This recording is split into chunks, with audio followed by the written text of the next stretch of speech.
Hello बच्चों, let's see this question. The question says distinguish between diamagnetic and ferromagnetic material in respect of their intensity of magnetization, behavior in non-uniform magnetic field and susceptibility. Question में हमें distinguish यानी कि difference बताना है diamagnetic and ferromagnetic material में in respect of their intensity of magnetisation, behaviour in non uniform magnetic field and susceptibility में। इस question के लिए हमारा की कॉन्सेप्ट यूज हो रहा है, that is difference between diamagnetic and ferromagnetic material. Difference between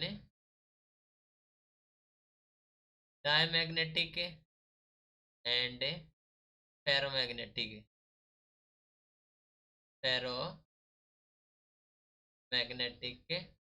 material. Okay, ठीक है। तो फर्स्ट वन देखो, हमें बताना है कि on the basis of intensity of magnetisation.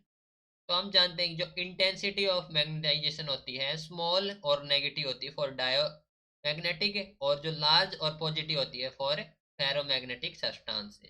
So intensity of magnetization, intensity of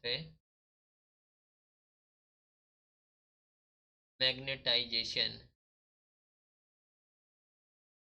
is small negative for diamagnetic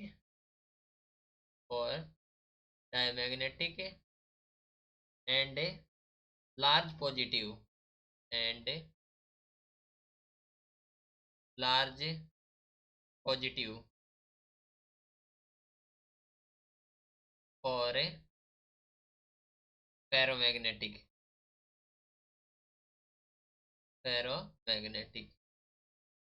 clear. Now second one, on the basis of behaviour in non uniform magnetic field. तो देखो, in a non uniform magnetic field, non uniform magnetic field, जो diamagnetic substance है, diamagnetic substance, ठीक है, वो क्या करेगा, tend to move from strong to weaker part. वो कैसे, strong to weaker part, okay. And जो फेरोमैग्नेटिक सब्सटेंस होगा, फेरोमैग्नेटिक सब्सटेंस, वो मूव होगा वीकर टू स्ट्रॉन्गर, मूव करेगा वीकर पार्ट से स्ट्रॉन्गर पार्ट है। तो weaker to stronger part of the field, ठीक है, फील्ड के पार्ट में part of the field, right. Now third one की बात करें तो ससेप्टिबिलिटी पर। तो हम जानते हैं कि और डायमैग्नेटिक सब्सटेंस से, और डायमैग्नेटिक जो ससेप्टिबिलिटी होती है स्मॉल नेगेटिव ससेप्टिबिलिटी होती है small negative, okay, small negative. लेकिन फॉर फेरोमैग्नेटिक ये होती है लार्ज और पॉजिटिव। फॉर फेरोमैग्नेटिक जो ससेप्टिबिलिटी होती है लार्ज पॉजिटिव,